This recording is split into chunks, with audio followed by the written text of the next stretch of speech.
at sumainyo rin. Ang mabuting balita ng Panginoon ayon kay San Mateo. Papuri sa iyo, Panginoon.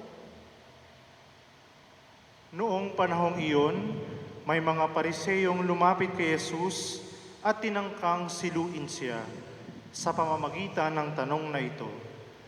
Naaayon ba sa kautusan na hiwalayan ng lalaki ang kanyang asawa sa kahit anong kadahilanan? Sumagot si Jesus, "Hindi pa ba ninyo nababasa sa kasulatan na sa pasimulay nilalang sila ng may kapal, lalaki at babae?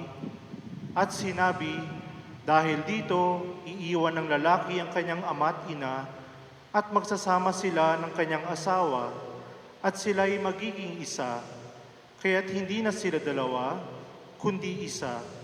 Ang pinagsama ng Diyos ay huwag paghiwalayin ng tao." Ang mabuting balita ng Panginoon. Pinupuri ka namin, Panginoong Hesukristo. Magsiupo po ang lahat.